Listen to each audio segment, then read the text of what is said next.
लेकिन तुझे पता नहीं कि ये किसी माँ का बेटा है, पता नहीं किसी बीवी का शौहर है। एक हमारे दोस्त हैं, बुजुर्ग हैं, उनका दामाद फौत हो गया, नशा करता था। तो मैं ताज़ियत करने उनके घर पहुंचा तो खड़े हो गए हाथ बांध के, कहने लगे हज़रत साहब बाकी सारियां गल्लां छड़ दियो, सिर्फ नशे ते तकरीर करया करो। वो जब जीता था तो तब भी उसके बच्चे यतीम ही थे, यतीम ही थे। मेरी बेटी जब मेरे घर आती थी और मैं अपने पोतों के उतरे कपड़े उसे पहनने को देता था तो मेरा कलेजा फटता था। और मेरी बेटी उसकी जिंदगी में भी बेवा की जिंदगी गुजार रही थी। वो मेरी बहुओं के उतरे हुए कपड़े पहनती थी।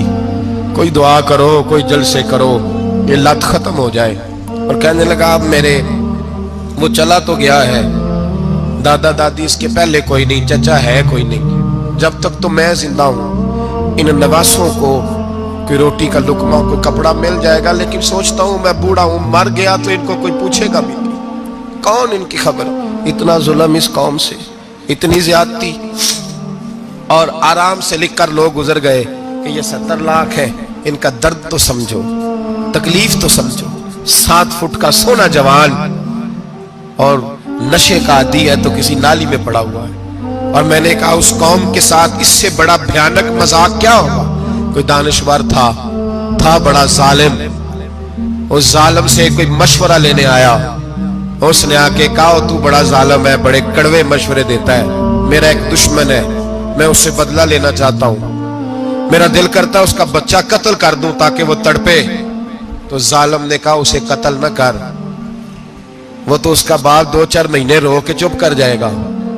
फिर मैं सख्त सजा देना चाहता हूं, मशवरा दे। तो उसने कहा उसके बच्चे को नशे पे लगा दे, जिसका बच्चा नशा करेगा वो बाप रोज मरेगा, रोज जिएगा, वो मां रोज मरे जिएगी, नशे पे लगा दे। इस कौम के साथ सबसे बड़ा जुल्म ये हुआ कि मिल्लत का जवान नशे पे लग गया, ड्रग्स पे लग गया। इतने तबाह हालात हुए कि जवान चढ़ती जवानियां, अम्मा ने किताब दे के भेजा था और कॉलेज से वापस आए तो नशे के टीके हाथों में पकड़े हुए, टीके। और आपके इस मुल्क के इस्लामाबाद में एक दिन मीडिया ने वो खबर भी वायरल की और वो चीज भी दिखाई लोगों को। 3 महीने का बच्चा लेके नशई सड़क पे आ गया, उसने कहा मेरा नशा खत्म हो गया, मेरा बच्चा खरीद लो, 2 पुड़ियां दे दो। तो वहां बीबियां जो सुन रही थी वो भी चीखे मार के रो रही थी। ये जुल्म किया इस कौम के साथ। और करप्शन की लानत ने इजाजत दी सप्लाई करने वालों को कि गली गली बेचे, गली गली। इन्होंने कुछ थोड़ा जुल्म नहीं किया इन हुक्मरानों ने। और हमारी ऑपोजिशन, उसको न सिर्फ इतना पता है कि ये जाए और हम आए, इससे ज्यादा कोई गर्ज नहीं। भाई करप्शन के खिलाफ निकले हो तुम, नशे के खिलाफ किस दिन निकलोगे, जुए के खिलाफ किस दिन। कौम तो मर रही है नशे से, इसके खिलाफ मैदान में कब आओगे। सिर्फ इतना है कि ये जाए और हमारी बारी आए, इससे ज्यादा कुछ नहीं। जितने मुजरम वो है उतने ही तुम बनते जा रहे हो। इसलिए कि असल बात पर ना वो आते हैं और ना असल बात पर ये आते। भाइयों, मेरे नबी पाक सल्लल्लाहु ताला अलैहि वसल्लम। और एक और तमाशा है, ये मेरे पे अल्लाह का ये एहसान रहा, इसलिए नहीं कि मैं परहेजगार आदमी हूं, नेक हूं, इसलिए नहीं। वैसे ही अल्लाह बाज़ औक़ात असबाब बनाता है, सबब बनाता है। मुझे ना शराब के रंग का पता है, ना उसकी खुशबू का पता है, ना मैंने कभी जिंदगी में देखी है। ये करम है मेरे हजरत साहब का, मैंने नहीं देखी, मुझे नहीं पता कैसी होती है। कुछ बातें मैंने सुनी है। एक महफिल में मैं बैठा था मजलिस में, तो एक शख्स ने कहा खांसी नहीं जाती बच्चे की, दूसरा उसको मशवरा दे रहा है, खांसी नहीं जाती, बड़ी दवाई देसी भी फलां भी बड़ी खाई, मशवरा दिया उसको कि तू इस तरह कर, इसको ना शराब के 2-4 चमचे पिलाओ। कहते हैं जी इसको ना ये पिलाओ तो सही हो जाएगी। तो मैंने पलट के उसकी तरफ देखा, मैंने कहा कोई अकल कर, क्या मशवरा कर। मौलाना मेरा तजर्बा है। मैंने कहा तेरा तजर्बा अफजल है या रसूलुल्लाह का फरमान ज्यादा अफजल है, तेरा तजर्बा अफजल है। हजरत उम्मे सलमा रदी अल्लाह तआला अन्हा कहती है मैंने अर्ज की या रसूल अल्लाह सल्लल्लाहु अलैहि वसल्लम मेरी बच्ची बड़ी बीमार है, तो मुझे किसी ने कहा है ये थोड़ी सी नशे वाली चीज है, ये बना के तैयार करके दो, सही हो जाएगी। बीमार है बच्ची तो ये नशे वाली चीज है, इसको तैयार करके दो, थोड़ा नशा है। اگرچہ بعض، میں نے شروع میں کہا، بعض لوگ مریض کو، سخت مریض کو ایسی ادویات جو مجبوری بن جائے اس کی گنجائش اور اجازت دیتے ہیں. محتاط علماء تو اس میں بھی بہت ساری چیزیں پہلے بیان کرتے ہیں، لیکن اس نے کہا جی نرا نشہ دینا ہے شفا کے لیے. حضرت ام سلمہ کہتی ہے میرے نبی پاک نے میری طرف دیکھا، میری طرف. تو میں نے کہا یا رسول اللہ آپ کیا فرمانا چاہ رہے ہیں؟ تو نبی پاک نے فرمایا ام سلمہ کبھی ناپاک چیز میں بھی شفا ہوئی ہے، کبھی ناپاک چیز میں بھی، کبھی شراب اور خمر میں بھی شفا ہو سکتی ہے. شفا رب کریم نے رکھی ہے پر شہد کے اندر رکھی ہوئی ہے، شفا اللہ نے رکھی ہے قرآن مجید میں رکھی ہوئی ہے. تو اس میں بھی کبھی یہ حضور نے بیان کیا ہے کہ اس کے اندر شفا ہو سکتی، تو امت کتنی دلیری کرتی ہے جو یہ مشورے دیتی ہے کہ اس کے اندر نشہ ہے، شراب ہے، تو کھانسی چلی جائے گی تو فلانی بیماری چلی جائے گی. نہ آؤ ان چیزوں پہ، نہ اپنے ایمان کو خرابی دو، اور نہ ایسی باتیں کرو جس سے کہ ڈائریکٹ رسول اللہ صلی اللہ علیہ وسلم کے واضح ارشادات کی مخالفت ہو. میرے نبی پاک صلی اللہ علیہ وسلم نے فرمایا. اور پھر کچھ لوگ کہتے ہیں تھوڑی پی ہے جی. اب تو میں تجزیے میں پڑھ رہا تھا کہ ایسی شراب ایجاد ہو گئی ہے، لوگ شراب پیتے ہیں اور وہ مست بھی رہتے ہیں، کار بھی چلاتے رہتے ہیں، کہتے ہیں جی نہیں ہمارا ذہن معاف نہیں ہوا تو یہ والی صحیح ہے، نشہ نہیں لاتی. میرے نبی پاک صلی اللہ علیہ وسلم نے فرمایا جس چیز کی تھوڑی مقدار، زیادہ مقدار حرام ہے اس چیز کی تھوڑی مقدار بھی حرام ہے، جس کی زیادہ مقدار حرام ہے اس کی تھوڑی بھی. تو خمر اور شراب اگر فل پینا جائز نہیں تو تھوڑی پینا بھی جائز، یہ حرام ہے اور حرام تھی اور قیامت تک حرام ہی رہے گی. میرے نبی پاک صلی اللہ علیہ وسلم نے منع کیا اور حضور نے اظہار ناپسندیدگی فرمایا. فرمایا 40 دن تو عبادت ہی قبول نہیں ہوتی شراب پینے والے جب تک سچی توبہ نہ کرے. ایک دن صحابہ بیٹھے تھے سارے، حضرت ابو بکر صدیق بھی تھے، فاروق اعظم بھی تھے، عثمان غنی بھی تھے، ڈھیر ساری تعداد تھی صحابہ کی، سارے تشریف فرما تھے. حضرت عبداللہ ابن عمر رضی اللہ تعالیٰ عنہ حدیث کے راوی ہیں اور مستدرک للحاکم کے اندر، ابن حبان کے اندر یہ روایت موجود ہے. فرماتے صحابہ نہ بات کر رہے تھے اور بات یہ کر رہے تھے کہ یار لوگوں کو گناہوں سے کیسے روکا جائے، لوگوں کو گناہوں سے گفتگو. صحابہ یہ کر رہے تھے، عبداللہ ابن عمر کہتے ہیں بیٹھے تھے اور یہ گفتگو کر رہے تھے کہ گناہوں سے پلاننگ یہ ہوتی تھی. ان کی جو محفلیں ہوتی تھی نا بیٹھ کے، وہ خوش گپیاں نہیں ہوتی تھی بلکہ وہ تبلیغ کی، جد و جہد کی، لوگوں کو برائی سے منع کرنے کے لیے بیٹھتے تھے، اس پر منصوبہ بندی کرتے تھے، پلان کرتے تھے، آگے ترتیب دیتے تھے. گفتگو ہو رہی تھی تو اب آپس میں بات ہونے لگی کہ کون سا گناہ زیادہ برا ہے جس پر سب سے پہلے کام کیا جائے. تو دور ایک صحابی بیٹھے تھے، ان کا نام تھا عبداللہ ابن عمر. ایک عبداللہ بن عمر ہے اور ایک عبداللہ ابن عمر ہے. حضرت عبداللہ ابن عمر دور بیٹھے تھے، بڑے سمجھدار سیانے باریک بین آدمی تھے. تو حضرت عمر فاروق اپنے بیٹے سے کہنے لگے جا عبداللہ ابن عمر سے پوچھ کے آ کہ سب سے سخت گناہ کون سا ہے. توجہ ہے میرے بھائیوں، ادھر دیکھیے گا میری جانب، پوچھ کے آ کہ سخت گناہ کون سا ہے.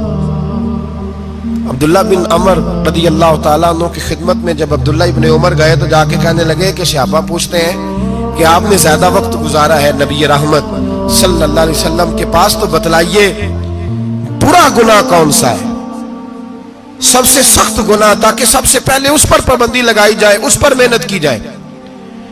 تو حضرت عبداللہ ابن عمر کہنے لگے صحابہ کو جا کے بتا دو کہ سب سے برا گناہ شراب پینا ہے، سب سے برا گناہ، اور یہ ام الخبائث ہے، برائیوں کی جڑ ہے، گناہوں کی ماں ہے، یہ بنیاد ہے، باقی گناہ اسی سے شروع ہوتے ہیں. کہتے ہیں میں نے آ کے بتایا تو حضرت ابو بکر صدیق رضی اللہ تعالیٰ عنہ سیدنا فاروق اعظم کہنے لگے خود جاتے ہیں، ان کے پاس خود جاتے ہیں، چونکہ ہم نے بات سننی ہے ہم خود جاتے ہیں اور ان سے جا کر کے سوال کرتے ہیں کہ اگر آپ کو اس تفصیل کا پتہ ہے نا تو اس کے پیچھے بھی کوئی تفصیل ہوگی جو میرے نبی پاک نے بیان کی ہوگی صلی اللہ تعالی علیہ وسلم، اس تفصیل کا بھی آپ کو پتہ ہوگا جو نبی پاک نے بیان کی ہوگی، اس بات کے پیچھے جو بیک گراؤنڈ ہے، جو پس منظر ہے.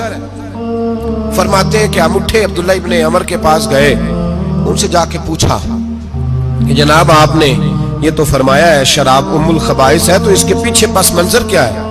تو عبداللہ ابن عمر کہنے لگے یہ میں نے اپنے پاس سے نہیں کہا، یہ میں نے نبی پاک سے سنا ہوا ہے. हुजूर सैयद आलम सल्लल्लाहु अलैहि वसल्लम बैठे थे तो हुजूर ने फरमाया शराब ये नशा ये बुराइयों की माँ है। और फिर हुजूर ने एक मिसाल बयान फरमाई।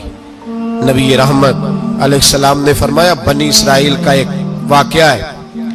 एक खूबसूरत जवान था, एक औरत का दिल आ गया उस पर। ये याद रख लें, हम लड़कों को मना करते रहते हैं लेकिन हमें घर की बच्चियों पर भी तवज्जो देनी होगी, हमें उनके फोन पर भी निगरानी करनी होगी, हमें वहां भी गौर करना होगा। इसलिए कि अगर कोई बच्ची गुंजाइश ना दे तो मेरा ख्याल है कि लड़का जुर्रत करने की ताकत नहीं रखता, तो वहां भी उनकी अम्मा से कहे कि पाबंदी लगाए, बच्ची किसी का मोबाइल लेकर के कहीं उसको इस्तेमाल तो नहीं कर रही, इस पौधे पर भी तवज्जो दे, दरख्त बनने से पहले इसकी भी निगरानी करें, यह भी बड़ा जरूरी काम है। औरत का दिल आ गया तो नबी पाक अलैहिस्सलातु सलाम फरमाते उसने कोई बहाना लगाया, किसी को कहा कि उस नौजवान को बुला के लाओ, उसको कहो कि हमने कोई गवाही लेनी है तुझसे। वो नौजवान आया, एक कमरे में दाखिल हुआ तो अगले कमरे में ले गए, वहां दाखिल हुआ तो उससे अगले कमरे में ले गई, वो दाखिल हुआ तो इसी तरह 7 मुकफ्फल कमरों में ले गई। मेरे करीम रसूल मेरे महबूब पाक अलैहिस्सलाम फरमाते सहाबा को समझा रहे हैं मीठे लबो लहजे में, फरमाते जब सबसे पिछले कमरे में ले गई तो एक लड़का बंधा हुआ था वहां रस्सियों से, शराब का प्याला पड़ा हुआ था।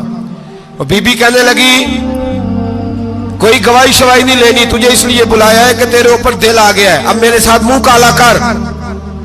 तो वो जवान कहने लगा नहीं, मैंने अपने नफ्स को पाक रखा हुआ है, मेरी नजर भी पाक है, दिल भी पाक है, और उसकी बरकत यह है कि रब ने मेरी रूह को भी पाक रखा हुआ है, तो मैं ये हरकत नहीं कर सकता। पाक लोग पलीत कामों की जानिब तवज्जो नहीं करते, मैं ये हरकत नहीं कर सकता। इकबाल ने अपने बेटे को दुआ दी थी, उसने कहा था हया बाकी नहीं है जमाने की आंख में, खुदा करे कि रहे तेरी जवानी बेदाग, खुदा करे कि रहे तेरी जवानी बेदाग। कहा मेरे साथ मुंह काला कर, उसने कहा मैं नहीं करता।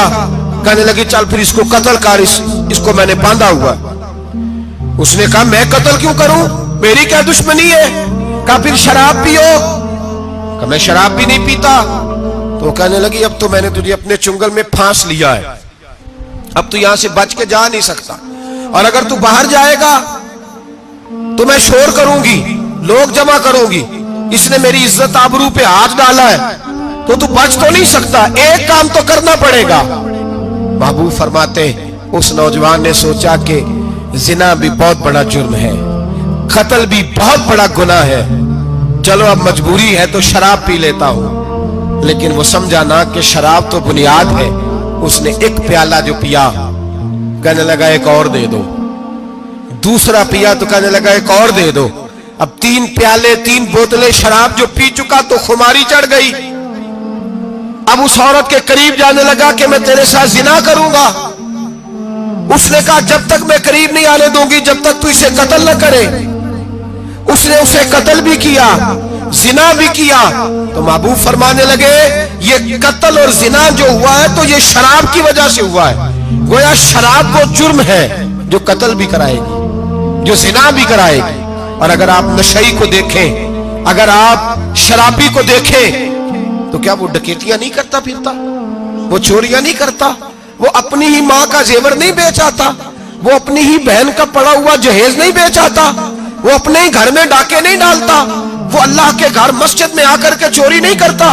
वो सिर्फ इसलिए करता है कि ये नशा, ये शराब, ये माँ है गुनाहों की, ये जड़ है। मिल्लत के लोगों याद रखो, इस उम्मत, इस पाकिस्तान के साथ जहां बहुत सारे जुल्म हुए, वहां बड़ा जुल्म ये है कि बहुत बड़ा तबका जवानों का नशे का आदी है।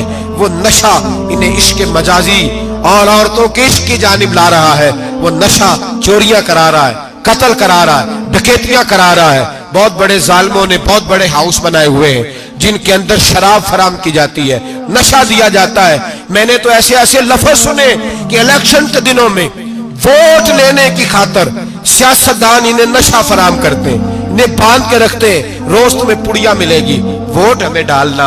इतना जुल्म, इतनी ज्यादती, इतना जबर, एक इंसान के साथ खेलना। लौट आओ, पकड़ो इनका दामन, अपने घरों को बचाओ। اپنے دوستوں کو بچاؤ. جاگو جاگو امت کے لوگوں جاگو. میرے نبی پاک صلی اللہ علیہ وسلم کے کلمہ گو لوگوں کو بچاؤ. ان پر اگر سختی کرنی پڑتی ہے تو کرو, پیار کرنا پڑتا ہے تو کرو, محنت کرو, جدوجہد کرو.